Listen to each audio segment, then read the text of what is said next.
नमस्कार विद्यार्थी मित्रांनो, MPSC रँकरमध्ये आपलं स्वागत आहे. आज आपण बघणार आहोत हिस्ट्रीचे 10 PYQ. ते कसे सॉल्व्ह करायचे आणि त्यासोबत इतर महत्त्वाचे काही फॅक्ट आहेत तेही आपण बघणार आहोत. चला तर बघूया पहिला प्रश्न. भारताच्या दळणवळण क्षेत्राच्या विकासाविषयी खालीलपैकी कोणती विधाने बरोबर आहेत? इथे विचारले कोणती विधाने बरोबर आहेत. जेव्हा तुम्ही प्रश्न वाचता ते बरोबर विचारले की चुकीची विधाने बघायची आहेत आपल्याला. हे सर्वात आधी हायलाईट करून ठेवणे, नंतरच ऑप्शन वाचायचे. सार्वजनिक बांधकाम खाते लॉर्ड डलहौसीच्या काळात निर्माण केले गेले. लॉर्ड कॉर्नवॉलिस आणि जॉन शोरच्या काळात रस्त्याच्या बांधकामास मोठी चालना मिळाली. नंतर सी आहे रेल्वेच्या सुरुवातीच्या काळात ब्रॉडगेजचे मार्ग बांधण्यात आले. नागपूर परिषदेने सरकारला 20 वर्षाची रस्ता सुधार योजना सादर केली. तर इथे जे ए ऑप्शन आहे सार्वजनिक बांधकाम खाते हे लॉर्ड डलहौसीच्या काळातच निर्माण केले गेले, हे बरोबर आहे. हा जर लॉर्ड कॉर्नवॉलिस जॉन शोरच्या काळात रस्त्याच्या बांधकामात चालना नव्हती मिळालेली, ही चालना मिळाली होती डलहौसीच्या काळात, म्हणून हा ऑप्शन तर कटतो. लगेच खाली यायचं आणि हे ऑप्शन जिथे जिथे आहे तिथे कट करून टाकायचं. आपल्याला डायरेक्ट आन्सरच मिळाले, ए आणि डी करेक्ट. तर इथे बघा रेल्वेच्या सुरुवातीच्या काळात ब्रॉडगेजचे मार्ग बांधण्यात आले. तर हे जे रेल्वे मार्ग आहे याचे प्रकार कशावरून पडले की हे जे 2 रूळ आहे याच्यामध्ये अंतर किती याच्यावरून पडले 3 प्रकार. एक आहे मीटर गेज, दुसरा नॅरो गेज आणि तिसरा आहे ब्रॉड गेज.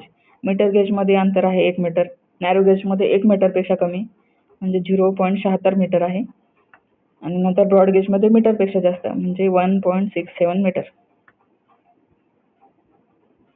याचं योग्य उत्तर आहे ए आणि डी विधाने बरोबर आहेत.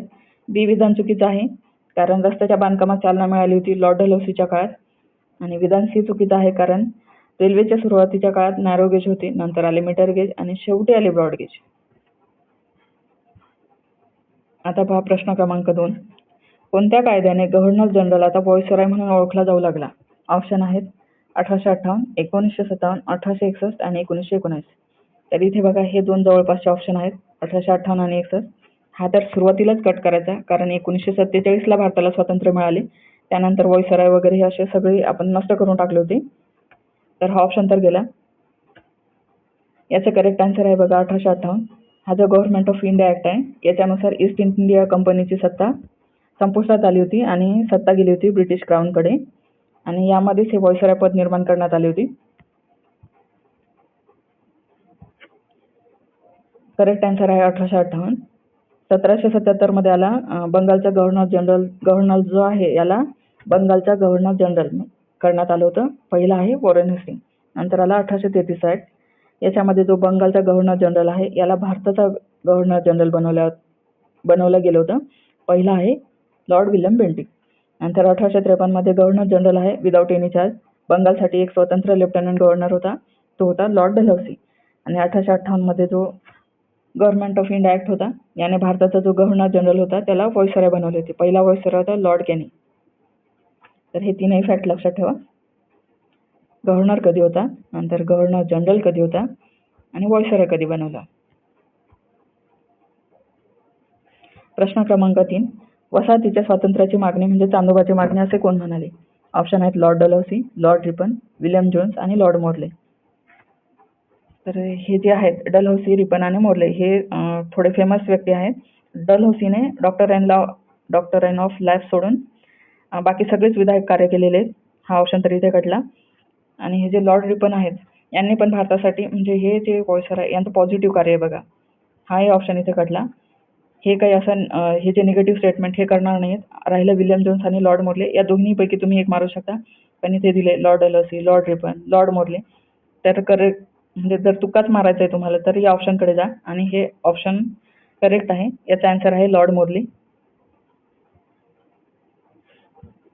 लॉर्ड मोर्ले कोण होता तर भारत मंत्री होता म्हणजे सेक्रेटरी ऑफ स्टेट, ज्यांनी हे विधान केले होते आणि त्यावेळेस व्हॉइसरॉय होता लॉर्ड मिंटो. आता बघा प्रश्न क्रमांक 4. लॉर्ड डलहौसीच्या कारकिर्दीत भारतात पहिली टेलिग्राफ लाईन येथून इथपर्यंत टाकली गेली. ऑप्शन आहेत कलकत्ता ते दिल्ली, मद्रास ते दिल्ली, कलकत्ता ते मद्रास आणि कलकत्ता ते आग्रा. आयोगाने ऑप्शनमध्येच हिंट दिली तुम्हाला. हे जो मार्ग आहे तो कलकत्त्यापासून स्टार्ट होतो. आता तो दिल्लीला जातो, मद्रासला जातो की आग्राला हे बघायचं आहे आपल्याला. तर तुम्ही बघा इथे दिले दिल्ली ऑप्शन. दिल्लीचं इम्पॉर्टन्स हे 1911 नंतर वाढलं कारण याला कॅपिटल म्हणून घोषित करण्यात आलं होतं. म्हणजे जे आधी कॅपिटल होतं कलकत्ता ते दिल्लीला स्थलांतरित झालं होतं 1911 मध्ये. आणि हे कोणी केलं होतं हे मला कमेंटमध्ये सांगा. नंतर येते मद्रास. तर जो 1833चा जो ऍक्ट आहे, चार्टर ऍक्ट, याच्यानुसार काय होतं, जो गव्हर्नर आहे बंगाल आणि बॉम्बेचा, या दोघांचे पॉवर्स काढून टाकण्यात आले होते.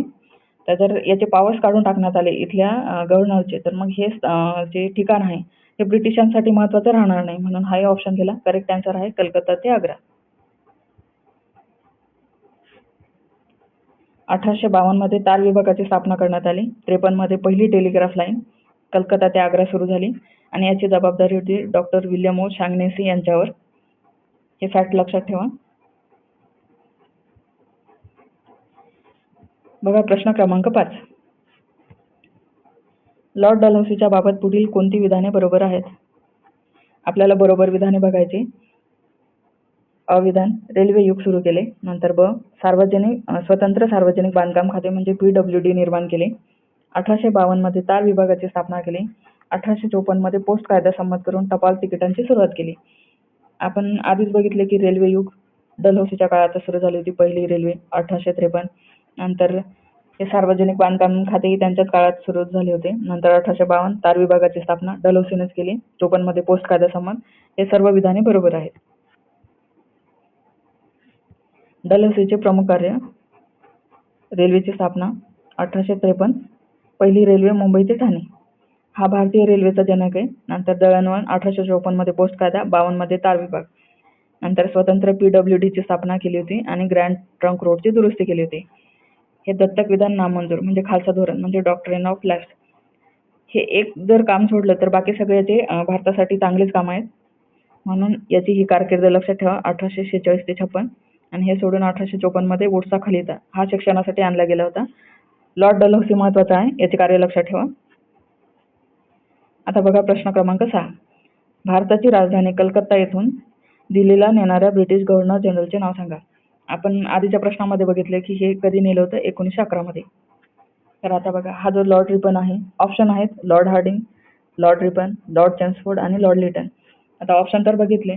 हे जे लिटन आहे तो म्हणजे जो खराब गव्हर्नर जनरल आणि व्हायसरॉय होते त्याच्यामध्ये याचा एकाचा नंबर लागतो. लिटनची कारकीर्द आहे 1876 ते 80 ची. लिटन नंतर येतात लॉर्ड रिपन, हे 80 ते 84 कारकीर्द आहे यांची. हे भारतासाठी चांगले होते. हे काम झालेले 1911 ला, दिल्लीचे स्थलांतर.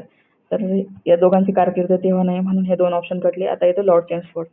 तर आपल्याला मॉन्टेग्यू चेम्सफोर्ड ऍक्ट माहितच आहे, हा कधीचा आहे, 1919 चा, म्हणून हाही ऑप्शन कटला. करेक्ट आन्सर आहे लॉर्ड हार्डिंग सेकंड. आता हार्डिंगने केले 2-3 महत्त्वाचे कार्य, त्याची कारकीर्द लक्षात ठेवा. 1910 ते 15. पहिलं काम दिल्ली दरबार 1911 ला. ब्रिटनचा राजा पंचम आणि राणी मेरी यांची भारत भेट याच्या दरम्यान झाला होता. नंतर राजधानीचे स्थलांतर केले कलकत्त्याहून दिल्लीला, हे केले 1911 ला. आणि बंगालची फाळणी रद्द करण्याची घोषणा केली 12 डिसेंबर 1911. 1912 मध्ये बॉम्ब हल्ला झाला होता. दिल्लीत प्रवेश करताना हल्ला केला होता रासबिहारी बोस यांनी, आणि यामध्ये जो हार्डिंग्स होता हा बचाव म्हणजे याचा प्राण वाचले होते. हा कोणता गट आहे हे मला कमेंटमध्ये सांगा. प्रश्न क्रमांक 7. आधुनिक भारतात स्थानिक स्वराज्य सरकार यांनी सुरू केले. Lord Ripon, Lord Cornwallis, Lord Mountbatten आणि लॉर्ड क्लाइव्ह. तर जेव्हा ऑप्शन असतात तर हे स्थानिक स्वराज्य सरकार आहे.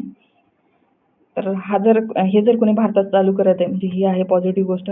हे जर कोणी चालू करत आहे तो व्यक्ती ही पॉझिटिव्ह काम करणारच लागेल. ब्रिटिशवाला माउंटबॅटन आहे, पण यांचं 1947च्या आसपास आहे, तर हा ऑप्शन कटतो इथे. लॉर्ड क्लाइव्ह तर खूप आधीच आहे. आता आहे कॉर्नवॉलिस आणि रिपन. तसं करेक्ट आन्सर आहे लॉर्ड रिपन. यांनी स्थानिक स्वराज्य सरकार सुरू केले होते.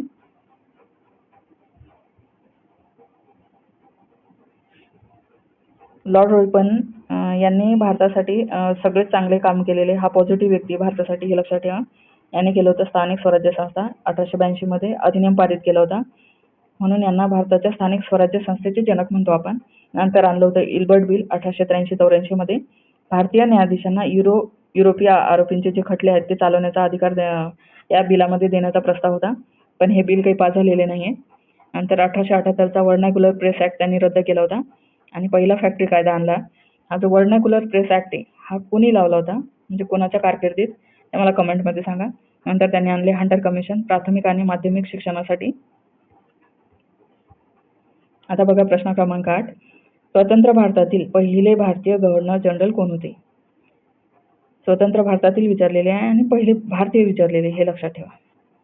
ऑप्शन आहेत lord Mountbatten, C Rajagopalachari, Rajendra Prasad आणि वॉरेन हेस्टिंग. तर सर्वात आधी तर हाच कटला, वॉरेन हेस्टिंग. नंतर भारतीय विचारलेले म्हणून लॉर्ड माउंटबॅटनही कटला. आता राहिलं सी राजगोपालाचारी आणि राजेंद्र प्रसाद. तर राजेंद्र प्रसाद आपले पहिले राष्ट्रपती आहेत, तर त्यांच्याकडे हा पदभार देण्याचं काही हेच नव्हतं. ऑप्शन येतो सी राजगोपालाचारी. करेक्ट आन्सर आहे सी राजगोपालाचारी. लॉर्ड माउंटबॅटन कोण होते? तर स्वतंत्र भारताचे पहिले गव्हर्नर जनरल होते. पहिले तर हेच होते लॉर्ड माउंटबॅटन, पण पहिले भारतीय कोण आहेत? सी राजगोपालाचारी. आणि हे शेवटचे भारतीय गव्हर्नर जनरल आहे. यांची नेमणूक झाली होती 5 मार्च 1948ला. प्रश्न क्रमांक 9. 1872 मध्ये एका पठाणाने अंदमान बेटावर यांचा खून केला. ऑप्शन आहेत Lord Mayo, Lord Dalhousie, Lord Wellesley आणि लॉर्ड लिटन. तर हे एक फॅक्ट आहे. एकाच व्हॉइसरायचा आपल्या भारतामध्ये खून करण्यात आला होता. हे फॅक्ट तुम्हाला माहित पाहिजे. आन्सर आहे याचं लॉर्ड मेयो.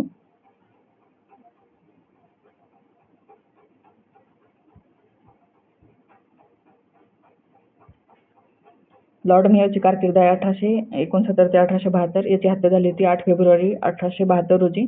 अंदमान भेटीवर असताना शेर अली आफ्रिदी या कैद्याने त्यांचा खून केला होता आणि कार्यालयात मृत्यू झालेले एकमेव व्हॉइसराय आहेत, म्हणून हे लक्षात ठेवा. त्यांचे महत्त्वाचे कार्य काय? तर 1870चा आर्थिक विकेंद्रीकरणाचा ठराव, नंतर 1872 मध्ये पहिली जनगणना यांनीच करून घेतली होती आणि 1872 मध्ये कृषी विभागाची स्थापना. जनगणनेसाठी हे ओळखले जातात लॉर्ड मेयो आणि त्यांची हत्या झालेली, हे फॅक्ट लक्षात ठेवा. आता बघा प्रश्न क्रमांक 10. योग्य कामगिरीची जोडी करा. आता योग्य जोडी बघायची आपल्याला. सार्वजनिक बांधकाम खाते PWD सुरू केले. नंतर 1857च्या उठावाच्या वेळीचा गव्हर्नर जनरल आणि व्हर्नाक्युलर प्रेस ॲक्ट पास केले आणि भगवद्गीतेचे इंग्रजीत भाषांतर. तर आपण आधीच्याच प्रश्नामध्ये बघितले की जे सार्वजनिक बांधकाम खाते हे कोणी चालू केले होते? तर लॉर्ड डलहौसीने. तर ऑप्शनमध्ये बघा अचं एक कुठे? इथे 4 आहे, हे ऑप्शन कटला. सेकंडमध्येच 1 दिलेलं आहे म्हणून हे करेक्ट आहे. तरी पुढे बघायचं की आहे का, पण नाही. इथे 3 दिले, इथे 2 दिलेले. करेक्ट आन्सर आहे सेकंड. सार्वजनिक बांधकाम खाते चालू केले होते लॉर्ड डलहौसी. 1857च्या वेळी गव्हर्नर जनरल होता त्याने आणि हाच आहे पहिला व्हॉइसराय भारताचा. व्हर्नाक्युलर प्रेस ॲक्ट जो पास केला होता तो केला होता लिटन यांनी. नंतर भगवद्गीतेचे जे इंग्रजीत भाषांतर केले होते ते लॉर्ड कॉर्नवॉलिस यांनी. योग्य उत्तर आहे 2. सार्वजनिक बांधकाम खाते लॉर्ड डलहौसी, 1857चा उठाव Canning, vernacular press act Lord Lytton आणि भगवद्गीतेचे भाषांतर याचा काळ होता संबंधित काळामध्ये लॉर्ड कॉर्नवॉलिस. तर आपण इथे 10 प्रश्न बघितले, ते सॉल्व्ह कसे करायचे हे बघितले, इम्पॉर्टंट फॅक्टही बघितले त्या संबंधित. लेक्चर आवडल्यास लाईक आणि सबस्क्राईब करा. या लेक्चरची PDF तुम्हाला टेलिग्राम चॅनलवर भेटून जाईल. धन्यवाद.